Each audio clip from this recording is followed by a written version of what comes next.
안녕하십니까? 저와 함께 지난 2달간 법문을 들어온 분들은 우리가 정기법회에 참석해서 만나게 되는 하나하나의 순서에 대한 의미와 내용에 대해서 조금쯤은 알게 되셨으리라 생각합니다. 그럼 조금 눈을 크게 돌려서 봅시다. 여러분, 법회에 참석할 때 가져야 하는 마음가짐은 어떤 것이 있을까요?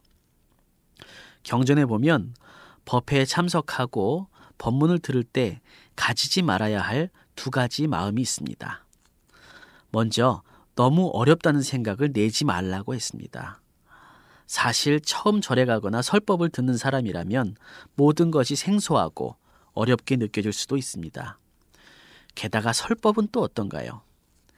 어려운 부처님의 경전을 쉽게 풀어서 설명해 주기 위한 설법이라지만 아무래도 단어나 개념이 낯설은 설법은 듣기가 쉽지 않을 수도 있습니다. 그럴 땐 이렇게 생각해 봅시다. 우리가 처음에 공연장이나 극장 같은 곳에 들어갈 땐 어땠는지. 생소하고 어색했겠지만 그것이 그렇게 힘들지는 않았다는 기억인데요. 그런 처음의 어려움과 어색함을 마음먹기에 따라 설레임과 신선함으로 느낄 수도 있지 않을까요? 실제로 법회에 많이 참석한 불자들도 다른 사찰의 생소한 법회에 참석할 때에는 똑같은 기분을 느끼곤 합니다. 심지어 스님들도 그렇습니다. 설법을 들을 때도 마찬가지입니다. 아주 어려운 설법은 스님들에게도 마찬가지로 어려울 때가 많습니다. 하지만 쉬운 것만 들으려면 일부러 큰 스님이나 법사님의 설법을 찾아 들을 필요가 없겠죠. 어려운 것도 생소한 것도 계속 들어서 마음에 담아두면 시간이 지나면서 차차 얼음 녹듯이 나의 삶에 보탬이 됩니다. 반대로 법회에서 너무 쉽고 익숙해서 지루하다는 생각도 내지 말라고 하셨습니다. 이건 오랫동안 불교를 공부하거나 절에 오래 다닌 사람들에게서 종종 나타납니다. 혹시 장병들 중에서도 이런 분이 계실런지요? 아주 오래 불교 공부를 하고 법회에 다니다 보면 어느 순간 법사님들의 설법이 다 아는 이야기 같고 저번에 들은 이야기 또 듣게 되어서 지겹고 지루하다고 느낄 때가 있다고 합니다. 그런데 문제는 그 설법의 그 이야기를 여러 차례 들은 것은 맞지만 그 설법이 말하는 교훈에 따라서 내 삶이 고쳐지고 다 나아졌는지를 한번 돌이켜 봐야 합니다. 대부분은 설법 시간에 들을 때에는 맞는 말이다 하고 고개를 끄덕이지만 지나고 나면 까맣게 잊어버리거나 혹은 나 같은 평범한 불자가 그걸 어떻게 다 실천하겠어 하고 지나쳐버리고 맙니다.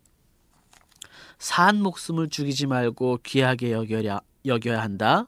혹은 욕심은 나를 해치는 독이니 남에게 베풀어야 한다. 이런 이야기를 부처님 때부터 지금까지 얼마나 많은 법회에서 얼마나 많은 법사님들이 이야기를 하셨을까요? 그럼 얼마나 많이 좋아졌을까도 한번 생각해 봅시다.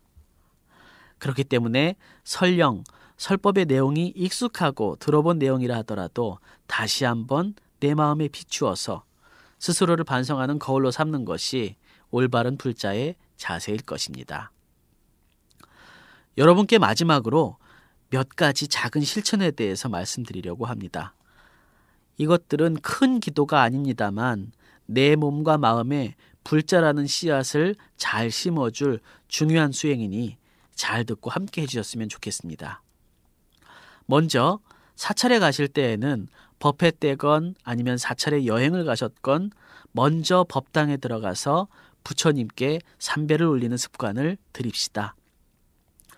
보면 불자들 중에서도 절에 가서 법당에 들리지 않거나 혹은 병사들 중에서는 법회 참석차 법당에 들어와서도 삼배를 드리지 않고 그냥 앉는 친구들이 꽤 많은 것 같습니다. 이것은 군인으로서 부대에서 상관을 만났는데 경례를 하지 않는 것처럼 불자로서 자신을 잘 챙기지 못하는 것이죠. 꼭 기억하시고 처음엔 좀 어색하더라도 같이 실천을 해봅시다. 법당에 가면 꼭 삼배하고 등산길에 절을 만나도 법당에 가서 삼배 꼭 하기로. 2번째는 밥을 먹기 전에 간단하게 기도를 하자는 것입니다. 불교의 공양 기도문은 여러 가지가 있는데 대표적으로는 5관계가 있습니다. 내용은 이렇죠. 이 음식이 어디서 왔는가? 내 덕행으로 받기가 부끄럽네. 마음의 온갖 욕심 버리고 육신을 보호하는 약으로 삼아 깨달음을 이루고자 이 공양을 받습니다. 이렇게 기도문을 간절히 합장하고 독송한 뒤에 공양을 하시면 됩니다. 만일 다른 사람들과 함께 있거나 공공장소에 있어서 길게 크게 기도할 수가 없다면 합장하고 마음속으로 나무불, 나무법, 나무승 이렇게 외우고 식사를 시작해도 좋습니다. 문제는 우리가 불자로서 생활 속에서 내게 주어지는 것들에 대해서 감사와 발언하는 기회가 별로 없다는 것입니다. 그런 것들은 다른 종교보다 너무 부족하죠. 불자라면 내가 먹는 이 공양이 배를 채우기 위해서가 아닌 더 나은 삶을 살기 위한 약과 같은 것이라는 사실을 꼭 기억하고 스승이신 부처님께 감사하면서 더욱 정진하겠다는 마음으로 꼭 공양 기도를 하면서 살았으면 좋겠습니다. 마지막으로는 좀 색다른 기도입니다. 우리가 차를 타고 가다가 죽은 동물들을 볼 때도 있고 TV나 신문에서 안타깝게 죽은 사람들이나 동물들의 모습을 보거나 혹은 소식을 들을 때도 있습니다. 그럴 때면 잠시 멈추어 서서 눈을 감고 그들을 위해서 기도하는 것은 어떨까요? 스님들은 대부분 그럴 때 잠시 침묵하고 기도합니다. 나무아미타불을 10번 독송하기도 하고 광명진원을 몇 차례 독송해 주기도 합니다. 안타깝게 돌아가신 영가가 좋은 곳에 가서 나기를 바라면서 그들을 위로하는 마음으로 기도하지요. 여러분들도 그런 안타까운 장면들을 본다면 부처님의 제자들로서 눈을 감고 손을 모으고 나무아미타불을 10번 외우면서 그네들이 좋은 곳으로 갈 수 있도록 기도해 보세요.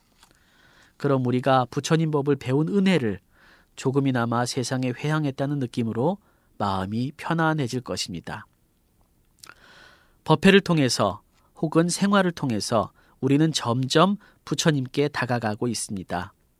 문제는 내가 마음의 문을 열고 그 안에 담긴 의미를 헤아려 보려고만 한다면 좀 더 빨리, 좀 더 깊이 이해하고 스스로도 발전할 수 있습니다.